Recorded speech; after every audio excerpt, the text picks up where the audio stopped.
আরে কই বসবে, কোথায় ঢাকাইতেছে আর কই বসবে, এই একটু ফাঁক তো দেখা যায়। একটু সবাই দাঁড়ান তো, সবাই একটু দাঁড়ান, জায়গায় দাঁড়ান, যার যার জায়গায়। আল্লাহু আকবার। আপনারা ধাক্কা দিয়ে না, আমরা ব্যবস্থা করতেছি, ধাক্কা দিয়ে না।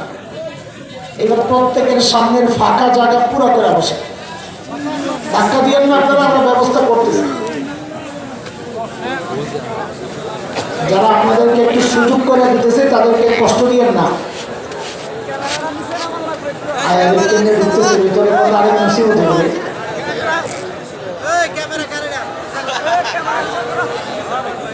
আওয়াজ নাই, আওয়াজ নাই, আওয়াজ নাই, আওয়াজ নাই।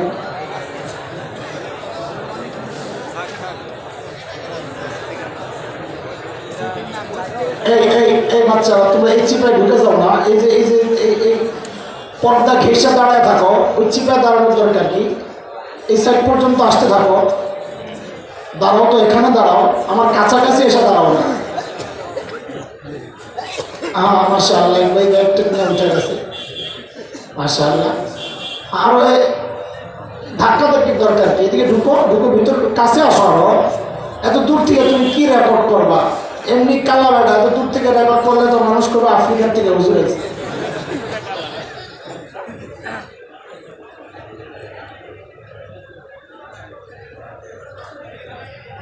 আপনারও কোনো ব্যবস্থা নাই, দাঁড়ায় থাকেন।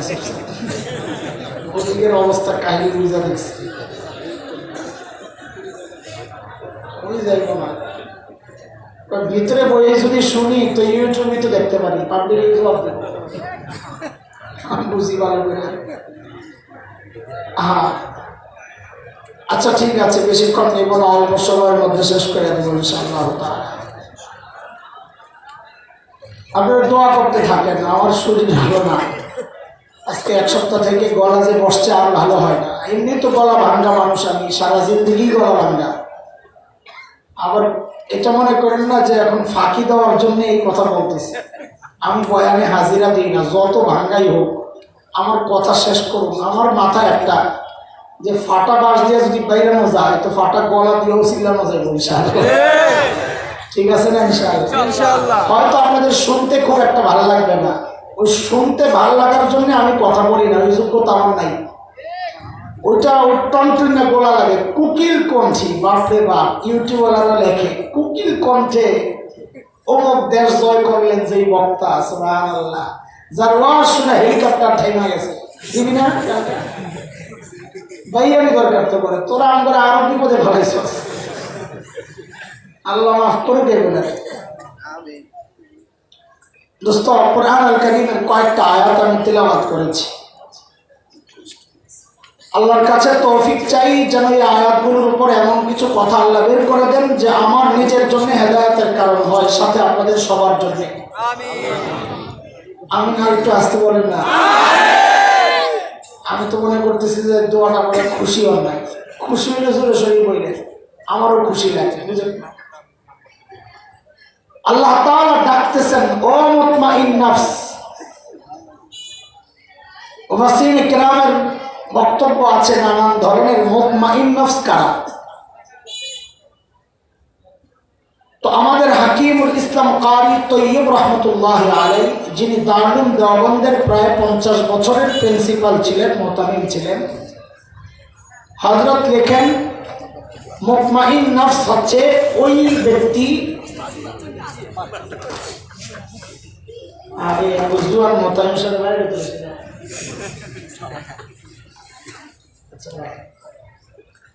মুতমাইন নফস হচ্ছে ওই ব্যক্তি যে আল্লাহর ইচ্ছাকে নিজের ইচ্ছা বানায়, আল্লাহর চাওয়াকে নিজের চাওয়া বানায়, আল্লাহর পছন্দকে নিজের পছন্দ বানায়, আল্লাহর অপছন্দকে নিজের অপছন্দ বানায়, নেতার পছন্দকে নিজের পছন্দ বানায় না। যদি আল্লাহর পছন্দ আর নেতার পছন্দ মুখোমুখি হয় তো মুতমাইন নফস ওয়ালা বলবে, তোর নেতা দূরে থাক, আমি আমার মালিকের পক্ষে। এটা হচ্ছে মুতমাইন নফস। আল্লাহ মুতমাইন নফসকে ডাকছেন, ও মুতমাইন নফস। কখন ডাকে এটা নিয়েও মুফাসসিরদের ভিন্ন ভিন্ন মত আছে। আমাদের হাকিমুল ইসলাম তিনি এই প্রসঙ্গে একটা হাদিসও এনেছেন। তিনি বলেন এই ডাকটা আল্লাহ তাআলা জান্নাতি বান্দার মৃত্যুর সময়ে দেন। জান্নাতি বান্দার মৃত্যুর সময় যখন ঘনিয়ে আসে তো আল্লাহ তাআলা মালাকুল মউতকে পাঠান, যাও জান্নাতের আরো কিছু ফেরেশতাকে সাথে নিয়ে আমার মেহমানকে আগায় নিয়ে আসো। আমরা দুনিয়ার মেহমান কোথাও গেলে দেখি কত মানুষ আগায় নিয়ে আসে, ওই যে বাচ্চারা, এটা তাদের একটা উৎসাহ যে স্লোগান দিয়ে দিয়ে আনবে হুজুর আসছে। তো দুনিয়ার মেহমানেরই এই ইজ্জত, তো জান্নাতি মেহমানের ইজ্জত কি হইতে পারে? ফেরেশতারা আসবেন মালাকুল মউতের সাথে। কার সাথে? চিনেননি মালাকুল মউত? আজরাইল। আজরাইল বললে ভালো চিনেন না, কিন্তু আজরাইল কোরআনেরও কোনো শব্দ না, হাদিসেরও কোনো শব্দ না। না কোরআনে আছে আজরাইল, না হাদিসে আছে। এটা তো কোত্থেকে আইলো? সম্ভবত আগেকার আসমানি কোনো কিতাবে আছে হয়তো, কিন্তু আমাদের কোরআন, আমাদের হাদিস, এতে এই শব্দ হইল মালাকুল মউত। কি নাম? মালাকুল মউত, মৃত্যুর ফেরেশতা। মালাকুল মউতের সাথে জান্নাতের ফেরেশতারা আসবেন। কিন্তু বান্দা যেহেতু কখনো ফেরেশতা দেখে নাই, হঠাৎ দেখলে যদি ভয় পাওয়া যায়, আল্লাহ তাআলা চান না তার প্রিয় মানুষটাকে মৃত্যুর সময় একটু ভয় দেখাইতে। তো আসার সিস্টেমটা কি? হাদিসে আসছে, দূর থেকে সে একটা আলো দেখতে পাবে, তার দিকে ধীরে ধীরে আলোটা আসতেছে। সে এক নজরে তাকায় থাকবে, কি সুন্দর একটা আলো, চোখ ফিরানো দেয়, তাকায় আছে তো আছে। ধীরে ধীরে ধীরে ধীরে আলোটা যখন তার কাছাকাছি আসে, তখন সে বুঝতে পারে মানুষের মতো দেখতে সুন্দর চেহারাওয়ালা কিছু লোক, ফেরেশতা। মালাকুল মউতের সাথে জান্নাতি ফেরেশতা, এরা ওই মৃত্যু পথযাত্রী মানুষটাকে ডাকতে থাকে, বের হও, বের হও। কি বইলা ডাকে? ওই শব্দগুলাও হাদিসে আসছে, কি বইলা ডাকে? ডাকতে থাকে, ইয়া আইয়াতুহান নাফসুল মুতমাইন্নাহ কানাত ফিল জাসাদিত তাইয়িব উখরুজি ইলা রাউহিন ওয়া রাইহান ওয়া রাব্বি গায়রি গাদবান। ও মুতমাইন্নাহ, বের হও, বের হও। এতদিন তুমি পবিত্র শরীরের ভেতরে ছিলে, এখন বের হও। বলে কোথায় বের হব? বলে বাগ বাগিচা জান্নাতের দিকে, আর তোমার ওই রবের কাছে, যে রব আজকের পর আর কোনোদিন তোমার উপর অসন্তুষ্ট হবে না। এভাবে ফেরেশতারা ডাকতে থাকে। কিন্তু বান্দা ওই রূহ তো লম্বা সময় শরীরের ভেতরে একটা মহব্বত তৈরি হয়েছে। দুইজন শিক্ষার্থী এক মাদ্রাসায়, এক স্কুলে 1-2 বছর একসাথে পড়লে বিদায়ের সময় কান্নাকাটি শুরু করে, মহব্বত তৈরি হয়েছে। আর রূহ তো শরীরের ভেতরে যে ঢুকছে, তো ঢুকছে, একবারের জন্য বের হয় না। তো কতটা মহব্বত তৈরি হয়েছে, রূহ বের হতে চায় না। ফেরেশতারা আল্লাহকে জানাবেন, আল্লাহ আপনার মেহমান তো আসতে চায় না। তো আল্লাহ বলেন, আমার মেহমানকে তার জান্নাতের বাড়িটা একটু দেখায় দাও না। যেই তার সামনে জান্নাতের বাড়ি প্রকাশ পাবে, অমনি অস্থির হয়ে যাবে যাওয়ার জন্য। ঠিক ওই মুহূর্তে আল্লাহ ডাক দিবেন, ইয়া আইয়াতুহান নাফসুল মুতমাইন্নাহ ইরজিই ইলা রাব্বিকি রাদিয়াতাম মারদিয়াহ ফাদখুলি ফি ইবাদি ওয়াদখুলি জান্নতি। ও মুতমাইন্নাস, ইরজিই, ফেরত আসো, ফেরত আসো। খেয়াল করেন, ফেরেশতারা যখন ডেকেছিলেন বলেছিলেন উখরুজি, বের হও। আল্লাহ ডাকের সময় শব্দ পাল্টায় দিয়েছেন, বের হও। বলেন যে ফেরত আসো। তো ভাই, বের হও আর ফেরত আসোর মধ্যে পার্থক্য আছে। ও ভাই, মসজিদে যারা আছেন বের হন। হ্যাঁ, আমি বুঝাই দিছি, আবার বের হয়ে। তার মানে ওইটা তোমার ঠিকানা না, তোমার জায়গা না, তুমি বের হও। বাচ্চা বাইরে খেলাধুলা করে, মা বলে খোকা ফেরত আয় ঘরে, সন্ধ্যা হয়ে যাচ্ছে রে। ওটা তোর জায়গা না, আসল জায়গা ঘর। বের হও মানে তোমার ঘর থেকে তুমি বের হও। ফেরত হও মানে তুমি জায়গায় নাই, জায়গায় ফেরত আসো। ফেরেশতারা ডেকেছিলেন বের হও, আল্লাহ বলে ওই জন্যই তো আসে না। এর বল ফেরত আসো, মানে তুমি যেখানে আছো এটা তোমার আসল ঠিকানা না, আসল ঠিকানায় ফেরত আসো। বান্দার পক্ষ থেকে যেন প্রশ্ন আসছে, ও আল্লাহ আমার আসল ঠিকানা কোনটা? তো আল্লাহ দেখা দিচ্ছেন যেন ওই যে জান্নাত দেখা যায়। ইরজিই ইলা রাব্বিক রাদিয়াতান মারদিয়াহ। দুনিয়ায় তুমি রবের সিদ্ধান্তের সামনে রাজি ছিলা, আজকে রব সুসংবাদ শোনাচ্ছেন, রবও তোমার উপর রাজি।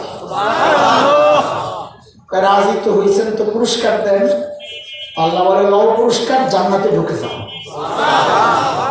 কিন্তু এর আগে দিয়ে ছোট্ট করে আল্লাহ আরেকটা কথা বলছেন, ফাদখুলি ফি ইবাদি, আমার স্পেশাল বান্দাদের দলভুক্ত হও, তারপর জান্নাতে যাও। এই মাঝখানে কথা বলার কি দরকার?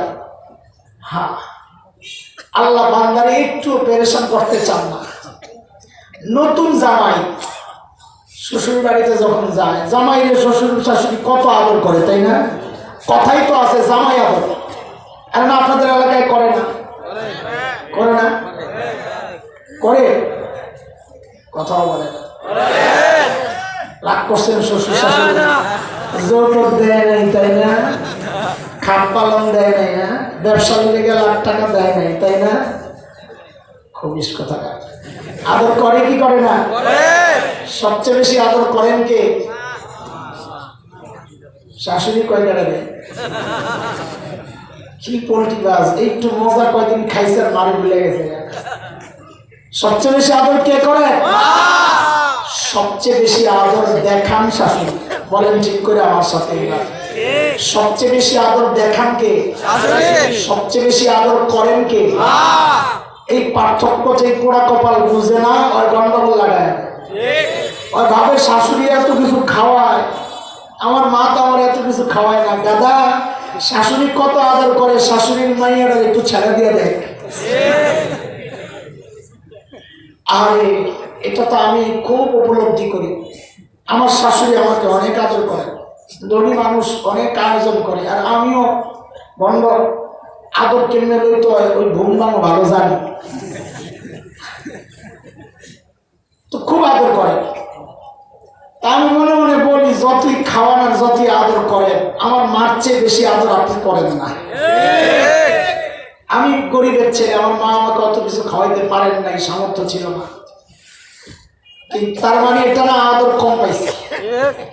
এর বাস্তবতাটা এখন খুব উপলব্ধি করি। মাহফিল শেষে বাচ্চারা যদি নানা বাড়িতে থাকে, তো মাহফিল শেষে নিজের বাসায় না গিয়ে সোজা শ্বশুরের বাসায় যাই ঢাকাতে। তো যা কি দেখি, শ্বশুর ঘুমায়, শাশুড়ি ঘুমায়, বাচ্চারা ঘুম, বউ ঘুম, সব ঘুম। আর মা যখন জীবিত ছিলেন, যখন বাসায় ফিরতাম, তো আমার 9 তলা ফ্ল্যাট, ওখান থেকে লম্বা জায়গা রাস্তা দেখা যায়। তো মাঝে মধ্যে গাড়ি ঢুকতো আর তাকায় দেখতাম, আরে জানালার পাশে একজন মানুষ দাঁড়ায় আছে। ঘরে ঢুইকা কি দেখতাম, বউ ঘুমায়, বাচ্চারা ঘুমায়, একজন মানুষ শুধু সজাগ, কখনো জায়নামাজে, কখনো সেজদায়, কখনো জানালায়। মাঝে মধ্যে দৌড়ায় জড়ায় ধরতাম, মা ঘুমান না আপনি? তো কি বলতেন, বাবারে বাহিরে যতক্ষণ থাকো ঘুম তো আমার আসে না। এর নাম তো মা।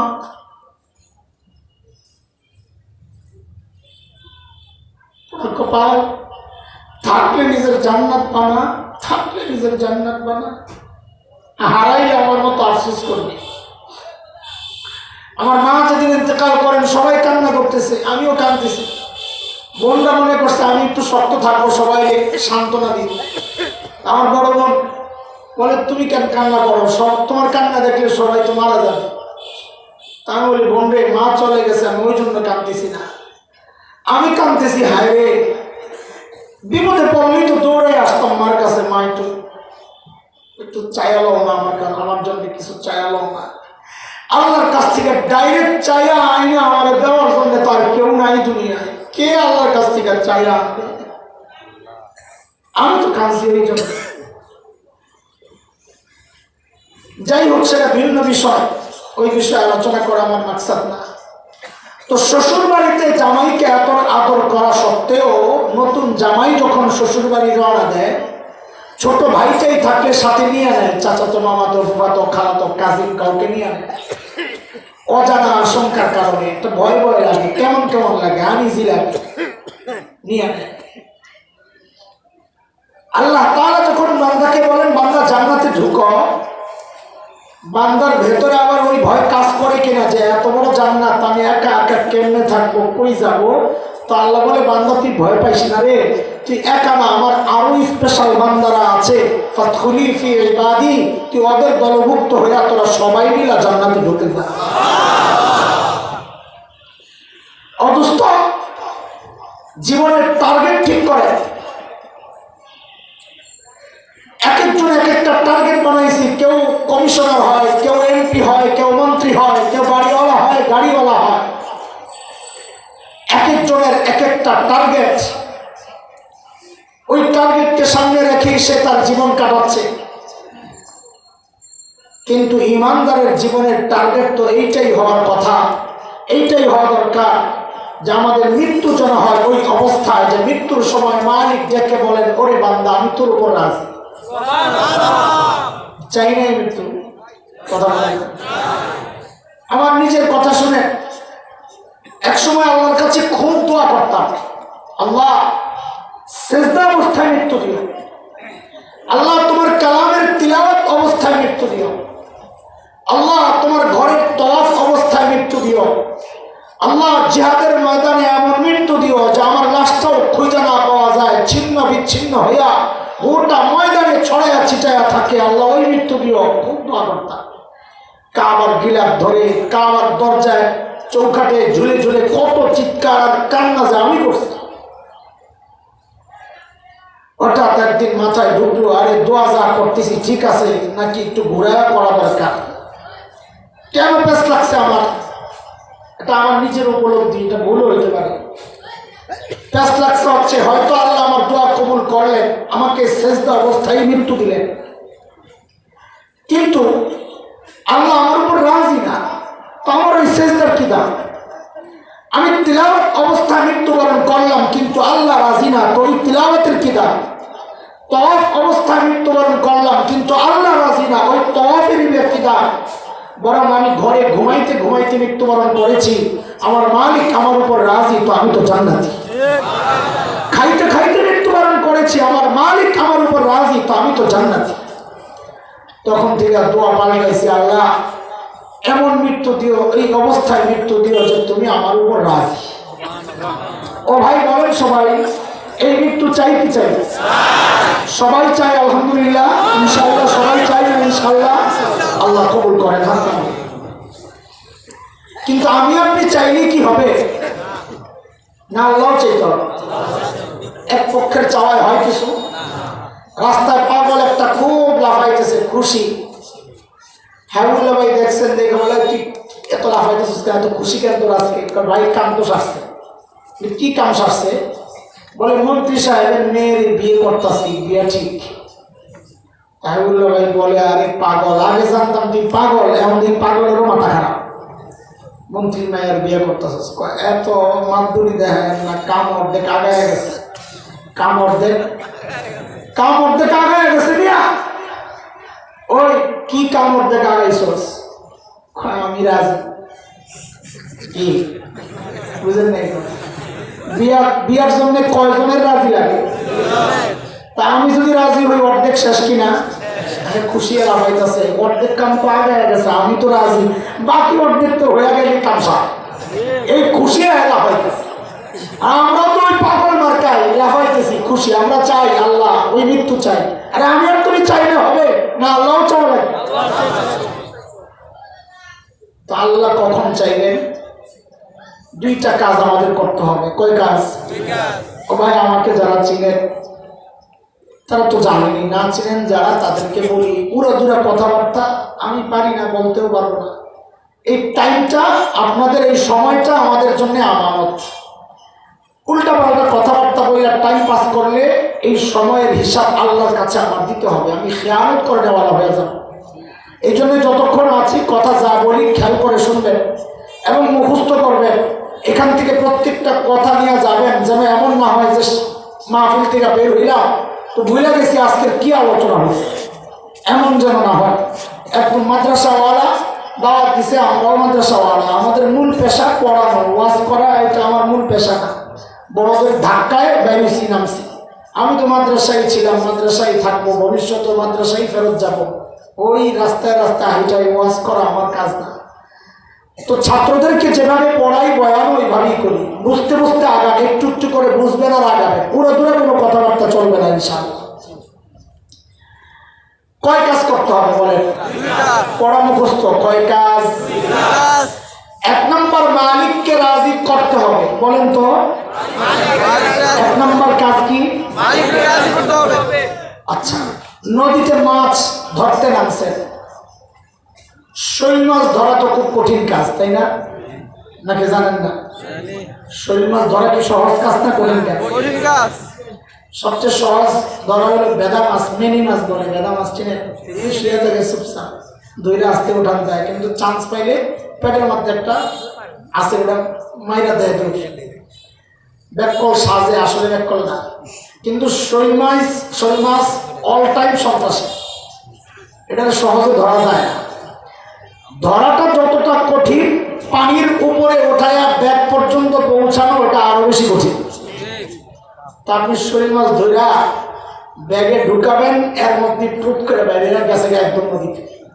আচ্ছা বলেন তো, মাছটা না পাইলে যে কষ্ট লাগতো, পাওয়ার পর ছুটে গেলে কষ্ট বেশি না কম?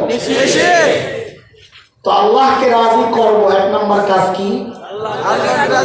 রাজি করলাম কষ্টে মষ্টে, কিন্তু যদি ছুটে যায়, আল্লাহ যদি আবার নারাজ হয়ে যান, তাইলে কষ্ট বেশি না? এই জন্য আমাদের দ্বিতীয় কাজ হচ্ছে রাজি রাখবো। করবো এক নম্বর কাজ, আল্লাহকে রাজি করব। বলেন আল্লাহকে রাজি, আল্লাহকে রাজি। দুই নম্বর হলো রাজি রাজি কয় কাজ? দুই কাজ নিয়ে কথা বলতে গেলে অনেক সময় লাগবে। এই যে ওয়াজ শুনতেছেন, অধিকাংশের ওয়াজই হচ্ছে আল্লাহকে রাজি কিভাবে করব এই আলোচনা। নামাজ পড়বো, রোজা রাখবো, নেক আমল করবো, তাসবিহ করবো, দান সদকা করবো, এগুলো সব হচ্ছে আল্লাহকে রাজি করার পদ্ধতি। এই জন্য আমরা এই বিষয়ে আজকে আলোচনা করবো না, আমাদের আলোচনাকে আরো ছোট করতেছি। আল্লাহকে রাজি কিভাবে রাখবো ওই আলোচনা হবে আজকে।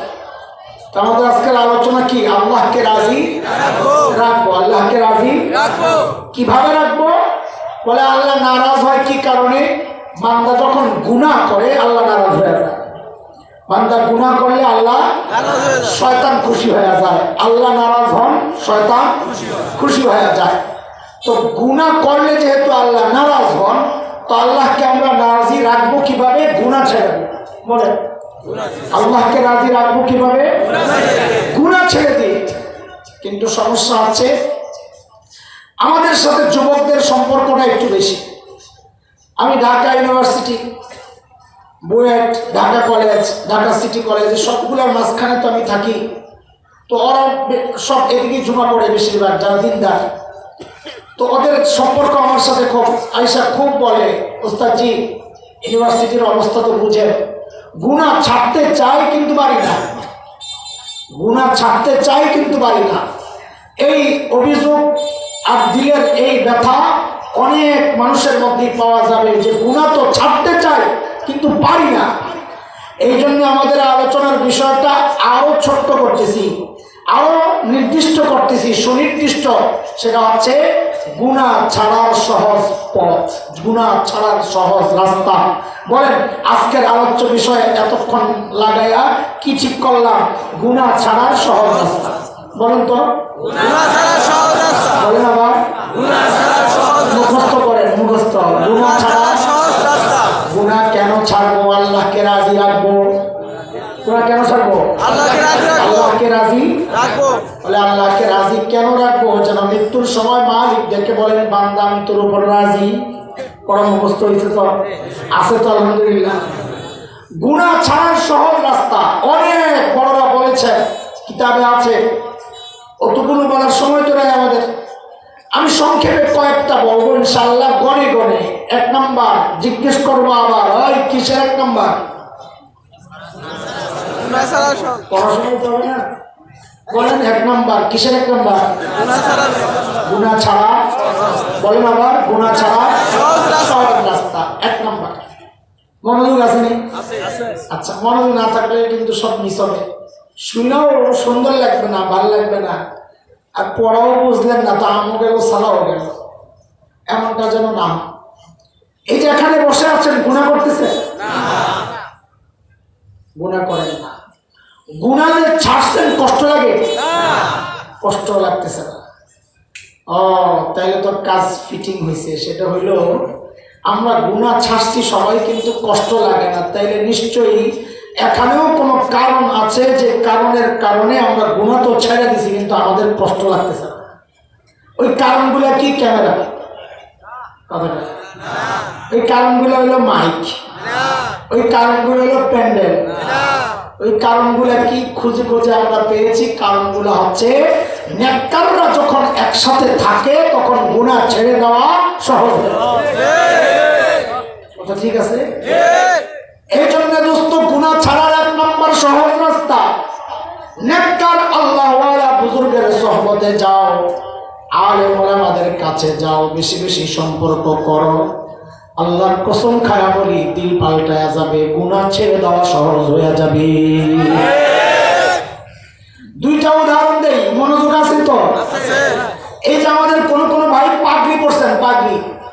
বলেন তো বুঝে শুনে, পাগড়ি এটা আল্লাহওয়ালা না আল্লাহওয়ালার পোশাক? বুঝা বললেন? এই যে টুপিটা, টুপিটা আল্লাহওয়ালা না আল্লাহওয়ালার পোশাক? এই যে জুব্বা আল্লাহওয়ালা না আল্লাহওয়ালার পোশাক? এইবার আমাদের জবাব দেন, পাগড়ি পইরা টুপি টাপি লাগাইয়া জুব্বা পইরা সিনেমা হলে যায়নি কেউ? সরবের কথাই পাগড়ি পরে কেমনে যাবে? মানে কি? মানে হইল ওই পাগড়ি আমাদের গুনাহ থেকে আটকায় দিছে, তাই না?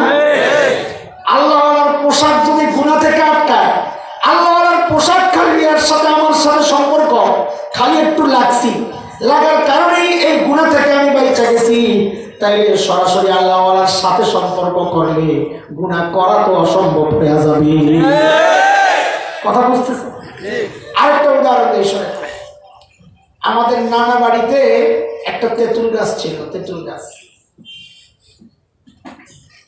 খুব মজাদার তেঁতুল ছিল, এটা টক মিষ্টি, দারুণ এক ফ্লেভার। বিশেষ করে যখন পাকা পাকার একটা টাইম আসে, হালকা একটু নরম নরম হয়েছে, আর কি যে মজা ওই তেঁতুলটা, সুবহানাল্লাহ। নানা বাড়িতে আমরা গেলে খুব খাইতাম, তো আম্মা নিষেধ করতেন, এই তেঁতুল খাইলে ব্রেন কমে যাবে, তেঁতুল খাওয়া যাবে না। কিন্তু বাইরে নানা বাড়িতে কোনো ফতুয়া চলে? নানা বাড়িতে কোনো ফতুয়া চলে? নানা বাড়িতে ফতুয়া শেষ করা, নষ্ট করার মধ্যেই মজা। নানুরে বললেই তো মুরগি জবাই করে খাওয়ায়, কিন্তু রাত্রে নানির মুরগির খোয়ার থেকে মুরগি চুরি করে বাগানে যায় চুরি করে রান্না করে খাওয়ার মজাই তো আলাদা। হ্যাঁ, নানুর ছাগল চুরি করছেন জীবনে? আমি করছি। নানুর মুরগি চুরি করছে, আমি বান্ধা করছি। রাত্রে উঠা ডাব পারছে, আরে বললেই তো মামা ডাব পাড়াইয়া খাওয়া। রাত্রে খালাতো ভাই মামাতো ভাইয়ের নিচে পাহারা রাইখা উপরে গাছের থেকে ডাব পাড়া, এরকম মজাই আলাদা। তা আম্মা বলেন তেঁতুল খাওয়া যাবে না, ব্রেন কমে যাবে। তা আমরা পাল্টা ফতুয়া দিতাম, হুজুররা বলছেন মিসওয়াক করলে ব্রেন বাড়ে, তেঁতুল খায়া কমলে আমরা মিসওয়াক করে আবার বাড়াইয়া সমান সমান করে তাও আমরা দিতেন না খাইতে। তা আমরা কি করতাম? গোপন গোপন কাজ, প্লেট প্লেট কিচ্ছু নিতাম না, ধরা পড়বে, চলে যেতাম এমনি।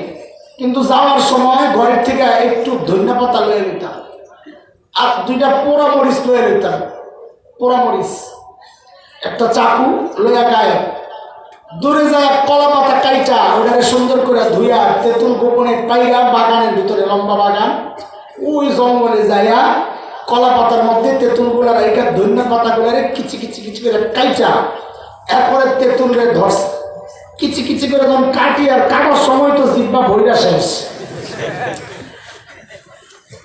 এরপরে মরিচটা দিয়া তেঁতুল আর ওই ধনিয়া একসাথে যখন মাখামাখি চলে, ওই মাখানো অবস্থায় তো হাত কয়েকবার গেছে গেছে ভাই। এরপর যখন মাখামাখি শেষ, ওইটারে যখন মুখে দিতাম, শান্তি আর শান্তি, আল্লাহ, ভিতরে গেছে তো পুরা পেট পর্যন্ত রসে রস। আচ্ছা একটা সত্যি কথা কন, আপনাদের মুখের কি অবস্থা? মিথ্যা কথা নেই, আসতে পানি আসতে মুখে, কারো না আসলে বোঝা যাবে তার চিকিৎসা করাইতে হবে, মুখে সমস্যা। ঠিক আছে কথা? হ্যাঁ হ্যাঁ, মাশাআল্লাহ মাশাআল্লাহ। আমাদের কোন কোন ভাই যখন আমরা বলি পীর মুরিদির কথা, যে আল্লাহওয়ালার কাছে যাও দিল পাল্টায়া যাবে, দিল নরম হয়ে চোখ দিয়ে পানি আসবে, তখন তারা উপহাস করে এই সমস্ত অবৈজ্ঞানিক কথাবার্তা কই পান? ও দোস্ত, একটা তেঁতুল যার প্রাণ নাই তার আলোচনা করলাম, মুখে পানি এসে গেল। এই নিষ্প্রাণ তেঁতুলটারে তোমার সামনে ঝুলে গেলে তোমার জিহ্বায় পানি এসে যায়, তো একজন আল্লাহওয়ালার কাছে গেলে দিল কইলা চোখ দিয়ে পানি আসবে, এটা কেন বিশ্বাস করতে চাও না? গুনাহ ছাড়ার সবচাইতে সহজ রাস্তা এটা, আল্লাহওয়ালার সাথে সম্পর্ক করো। বলে হুজুর আল্লাহওয়ালা কই পাবো? আল্লাহওয়ালা কই পাইবা জানো না? বড় পেট দেখে দৌড়ে না, মনে করলো ওই আল্লাহওয়ালা। আল্লাহওয়ালা হওয়ার জন্য পেট জরুরি না। আমি কমের সন্তান বলে এই কথা বলছি না, একজন দায়িত্বশীল ব্যক্তি হিসাবে দায়িত্ব নিয়ে কথা বলছি। এই বর্তমান সময়ে আল্লাহওয়ালা বহু জায়গায় পাওয়া যায়, কাউকে আমি খাটো করবো না, ছোট করবো না, অস্বীকার করবো না, কিন্তু একজন দায়িত্বশীল ব্যক্তি হিসাবে আপনাদেরকে সহজ জায়গা চিনাইয়া দেয়। অবস্থ 14 জায়গায় না দৌড়াইয়া কোন কওমি মাদ্রাসায় আসো, হক্কানি আলেম সহজে তুমি পাওয়া যাবে। এটা অনেকের ভালো লাগবে না কথাটা, তোমারটা তুমি বললো, আমারটা আমি বললাম, আমি তো কাউকে অস্বীকার করতেছি না। সহজ একটা রাস্তা দেখা গেছে, গুনাহ ছাড়ার 1 নম্বর সহজ রাস্তা বলেন আল্লাহওয়ালার সোহবত। বলেন সোহবত তো বুঝে, আল্লাহওয়ালার সঙ্গী হওয়া। গুনাহ ছাড়া কি হয়ে যাবে? সহজ হয়ে যাবে। 2 নম্বর, ওই কিসের 2 নম্বর? তুমি ঘুমাইতেছ? মুরগি বানাবো পেলাম, ঘুমাইলে সামনে বইয়া ঘুমাই একদম করে। 2 নম্বর, কিসের 2 নম্বর? বলেন না। 2 নম্বর গুনাহ ছাড়ার সহজ রাস্তা। যত বিপদ দেখবো, যত বিপদ, আমি ভাববো এটা আমার গুনার ফসল। হোঁচট খায় পড়ছি, ভাববো গুনার ফসল। বউ কথা শুনি না, ভাববো আমি আমার মালিকের কথা শুনি না, কারবার ওখান থেকে বেশ লাগছে। সন্তান কথা শুনি না, আমি ভাববো আমি আমার গুনার ফসল পাইতেছি, আমিও তো আমার মালিকের কথা শুনি না। অসুস্থ হয়ে গেছি, গুনার ফসল। ব্যবসা মন্দা, গুনার ফসল। পেরেশানি পেরেশানি, গুনার ফসল। হ্যাঁ, ভুল বুঝবেন না, সব বিপদ গুনার কারণে আসে না। কিছু বিপদ আসে আল্লাহ পরীক্ষা নেয়, বান্দারে কাছে আনার জন্য কিছু বিপদ আসে। যেমন একটু বুঝেন, আমার ছোট্ট একটা মেয়ে আছে, এখন তো 7-8 বছর হয়ে গেছে। যখন 2 বছর তো দুধ ছাড়ছে, বাচ্চারা যখন দুধ ছাড়ে মায়ের, তো কিছুদিন বুক ছাড়ে না, কোল ছাড়ে না, খালি ঘ্যানর ঘ্যানর ঘ্যানর ঘ্যানর করে। তো আমাদের 2 জনের মাঝখানে শোয়, ও তো আমার দিকে ফিরে না, খালি মারে জ্বালায়। তা আমিও তো বাবা, আমারও তো মনটা চায় আমার একটু আদর করুক, জড়াইয়া ধরুক, আসতে চায় না, খালি জ্বালাই দিচ্ছে। তা আমি কি করতাম, ফন্দি চালাকি, ওরা আস্তে করে একটা ধাক্কা মারতাম, যাও তুমি আমার সাথে একদম লাগবা না, খবরদার, তুমি তোমার আম্মুর কাছেই থাকো, তুমি আমার কেউ না। ওটা বললে বুঝতো বাবা একটু অভিমান করছে। ডিজিটাল বলাবেন তো সব বুঝে, যেই দেখতো আমি একটু অভিমান করছি তো আবার একটু ঘেসতো, যে আব্বু আব্বা তুমি আমার বাবা, একটু আমার ভাই বোন দিয়ে আমার জায়গায়, তা আবার ধাক্কা দেয়, সরো সরো, ওই পাশে দাও, তুমি আমার ওই পাশে দাও। ও মানে বাপটা বলে তো আরো ভাইয়া করে আবা বাবা বাবা বাবা, তো আমার জড়ায় আনো, না না সরো সরো। আচ্ছা বলেন তো, এই যে ধাক্কাই দিয়েছি কি সরানোর জন্য না কাছে আসার জন্য? কাছে আনার একটা পদ্ধতি, তুমি তো আসো না, আমি তো তোমার মহব্বত করি, তুমি কেন দূরে দূরে থাকো। তো যে চূড়ান্ত ধাক্কাটা দেখো, দৌড়ে এসে ধরে আব্বু আব্বু আমার কলিজা বাবা। ওরে দোস্ত, আল্লাহ যাকে মহব্বত করেন, আল্লাহ যখন দেখেন আমার বান্দা একটু দূরে দূরে থাকে, তো আল্লাহ একটু বিপদ দেন, সর সর সর, তো বান্দা কয় আল্লাহ আল্লাহ আল্লাহ, আমি তো এটাই চাই। তারও একটা ধাক্কা দেয়, সর সর সর, তো বান্দা কয় আল্লাহ আল্লাহ আল্লাহ, আল্লাহকে আমি তো এটাই চাই, তুই কই যাবো? কিন্তু আপনি এটা ভাইবেন না যে আমার বিপদ ওই কারণে আসছে, আল্লাহ আমার পরীক্ষা নিতেছে। এটার মধ্যে একটা ভাব আসে যে আমি মনে হয় বুজুর্গ হয়েছি, আল্লাহ আমার পরীক্ষা নিতেছে। না, আমি ওইটা ভাববো না। আমি ভাববো আমার গুনাহ ফসল, পরীক্ষা নিলে আল্লাহ নেবে। কিন্তু আমি ভাববো কি গুনার ফসল, বড় কথা শোনে না, আমি ভাববো গুনার ফসল। কিন্তু মুশকিল কি জানে, এই সমাজের অবস্থা হচ্ছে বউ কথা শোনে না, সে চিন্তা করে না কেন কথা শোনে না, সে দৌড়ায় আসছে হুজুরের কাছে, হুজুর একটা তাবিজ দেন না। বউটা কথা শোনে না, তাবিজ দিয়ে বুঝি দিলে দিলে জোড়া লাগে। হ্যাঁ, সবকিছু তাবিজ দিয়ে কারবার না। হাকিমুল উম্মতের কাছে এক কুস্তিগির আসছে, পালোয়ার, আয়সা তো হুজুর একটা তাবিজ দেন। কি জন্যে? ও কালকে আমার মারামারি আছে, আমি জিততে যাই। তা হাকিমুল উম্মত বলেন, ওই বেটাও যদি তাবিজ দেয় তো কে জিতবে? সবকিছু আমরা তাবিজ দিয়ে কারবার সারতে চাই। ওরে দোস্ত, দিনে দিনে জোড়া লাগানোর জন্য একটা আলাদা নির্দিষ্ট বিষয় আছে। প্রত্যেকটা জিনিস জোড়া লাগার তৃতীয় আরেকটা নির্দিষ্ট জিনিস আছে, অন্যটা দিয়ে হয় না। কাঠে কাঠে জোড়া লাগছে কি দিয়া? এখানে সুতা কাজ হবে। জামা কাপড়ে কাপড়ে জোড়া লাগছে কি দিয়া? এখানে তার কাটা কাজ হবে। ইটে ইটে জোড়া লাগছে কি দিয়া? ওইখানে সুতা কাজ হবে। দিলে দিলে জোড়া তাবিজে লাগে না। বলে কি দিয়া লাগে? দিল যে আল্লাহ বানাইছে ওই আল্লাহকে জিজ্ঞেস করে। তো মালিককে জিজ্ঞেস করেছি, মালিক দিলে দিলে মুহাব্বত কেমনে তৈরি হয়? তো মালিক জানা দিয়েছেন সূরা মারইয়ামের মধ্যে, ইন্নাল্লাযীনা আমানু ওয়া আমিলুস সালিহাত সায়াজআলু লাহুমুর রাহমানু উদ্দা। আল্লাহ বলেন, বান্দারে তুই ঈমান ঠিক কর, আমল ঠিক কর, তোদের মধ্যে মহব্বত আমি আল্লাহ তৈরি করে দিব। হুজুর তাবিজ দিবেন না? না, লাগবো না আপনাকে তাবিজ। এখন তো জানা যাও লাগবো না, নিজেরা কাম সারা। আমরা তো কই ওইটাই তো আমরা চাই, প্রত্যেকে নিজে বাপের জানাজা নিজে পড়ানো, ওইটাই তো আমরা চাই। উল্টা বুঝেন কেন? এই আমাদের কাম এ পয়সা নাই, এই কাম করার জন্য ঠেকা পড়ছে না, আপনারাই করেন না, অসুবিধা কি? তাবিজ লাগবো না হুজুর, আপনারা বেশি বাইরে গেছেন গা, টাকা আছে সমস্যা নাই। বউরে যেই জন্য রাগ, ওই রাগ মিটানো আমার জন্য ওয়ান টাইম একটা দামি শাড়ি দিয়া দেন কাম ছাড়া। দরকার লাগে শাশুড়ির একটা দেবো আরো 2 বছরের জন্য বুকিং, আর রাগটা নাই। এই খবর আল্লাহর আছে, কথা বলে তো আল্লাহ যেন একটা হুমকি দিচ্ছেন বান্দারে, ওই ঠিক কি করলি রে? টাকা খরচ করে দিল জোড়া লাগাবি? ও বান্দা, কয় টাকা খরচ করবি? 1 টাকা? তো আল্লাহ বলেন, শোন, একবারে জানাইয়া দিই, গোটা দুনিয়াও যদি তুই খরচ করস তো ধীরে ধীরে জোড়া লাগাইতে পারবি না। কেন? এটা টাকার কাজ না, এটা আমার কাজ। সূরা আনফালের মধ্যে মালিক কি চমৎকার বলেছেন, وَأَلَّفَ بَيْنَ قُلُوبِهِمْ لَوْ أَنفَقْتَ مَا فِي الْأَرْضِ جَمِيعًا مَا أَلَّفْتَ بَيْنَ قُلُوبِهِمْ وَلَكِنَّ اللَّهَ أَلَّفَ بَيْنَهُمْ إِنَّهُ عَزِيزٌ حَكِيمٌ।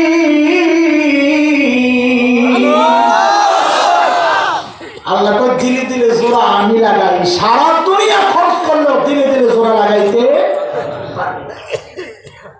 এই জন্য দোস্ত, গুনাহ ছাড়ার 2 নম্বর সহজ রাস্তা হচ্ছে, যত বিপদ দেখবো ভাববো এটা আমার কিসের ফসল? গুনার ফসল। তখন মাথায় ঢুকবে, আরে গুনাহ করলে তো বিপদ আসে, ঠিক আছে গুনাহ করবো না, বিপদেও করবো না, তখন গুনাহ ছেড়ে দেওয়া সহজ হয়ে যাবে। কয়টা গেল বলে? 1 নম্বর আল্লাহওয়ালা সোহবত, 2 নম্বর বিপদ দেখলেই ভাববো এটা আমার গুনার ফসল, বিপদ দেখলেই ভাববো গুনার ফসল। 3 নম্বর, কিসের 3 নম্বর? এখন থেকে চূড়ান্ত মনোযোগ, বিশেষ করে যুবকদের চেহারায় তো বেশি দেখা যায়। মাশাআল্লাহ মাশাআল্লাহ মাশাআল্লাহ, আল্লাহ আপনি কবুল করে। যুবক ঠিক হয়ে গেলে সমাজ ঠিক হয়ে যাবে। হ্যাঁ, আলহামদুলিল্লাহ। আমরা আশাবাদী, আমরা হতাশ নই। অনেক সময় অনেক মসজিদ থেকে বাচ্চাদেরকে তাড়ায় দেয়, নোটিশ লাগাই দিয়েছে, আমি অবাক হয়ে গেছি। বাচ্চা আসা নিষেধ, আমার জায়গাটার ইচ্ছা মতন বাইরে যেতে পারবে না, বাচ্চা আসা নিষেধ। মসজিদে বাচ্চা, মাহফিলে বাচ্চা, এটা ওই এলাকার জন্য একটা শুভ লক্ষণ যে পরবর্তী জেনারেশন দ্বীনের জন্য তৈরি হচ্ছে। বাচ্চা নাই মানে ওই জেনারেশন একটা নির্দিষ্ট জায়গায় যায় থেমে যাবে, ওই এলাকায় দ্বীনের কাজের চর্চা হবে না। তো যুবকদের এই আগমন, উচ্ছ্বাস, আহা, এই আগ্রহ আমাদেরকে আশাবাদী করে। আলহামদুলিল্লাহ, ভালো করে শোনো। এক বুজুর্গ তিনি লিখেছেন, আমার এলহাম হয়েছে। এলহাম মানে পাক দিল, যাদের আল্লাহ তাদের দিলের মধ্যে দামি কথা ঢুকায় দেন, দিলের মধ্যে জাগে। এটা নবীদের হইলে ওটা ওই, বুজুর্গদের হইলে এলহাম। এক বুজুর্গের এলহাম হয়েছে। কি এলহাম? আল্লাহর সাথে কথা বলতেছেন। আল্লাহ বলতেছে, ওরে বান্দা, আমার বান্দার কি হয়ে গেল? সে একটা ছোট্ট বাচ্চাকে দেখলে গুনাহ করতে চায় না, সে তার মাকে দেখলে গুনাহ করতে চায় না, সন্তান দেখলে গুনাহ করতে চায় না, সে তার বাবা দেখলে গুনাহ করতে চায় না, অথচ আমি তাকায় রয়েছি, তার কোনো পরোয়া নাই। তার মানে ওই বাচ্চার ইজ্জত আমার আল্লাহর কাছ থেকে তার দিলের মধ্যে বেশি হয়ে গেল। আল্লাহর সাথে কথা চলতেছে। অবস্থ গুনাহ করার সময় শুধু ভাববো একবার যে আমাকে আমার মালিক দেখতেছে। কে দেখতেছে? দেখেন না? দেখেন না? মালিক বলেন, আলাম ইয়ালাম বিআন্নাল্লাহা ইয়ারা, সে জানে আমি তাকায় আছি। বলে তাকায় থাকলে অনেক সময় নজর থাকে এক জায়গায়, মন থাকে আরেক জায়গায়, হয় কি হয় না? আল্লাহ বলেন, আমি অমনোযোগী হইয়া তাকাই নাই। নবীকে বলতেছেন, আল্লাহ ওয়াসবির লিহুকমি রাব্বিক ফাইন্নাকা বিআয়ুনিনা, নবী আমি আপনার দিকে সরাসরি তাকায় আছি, সরাসরি তাকায় আছি।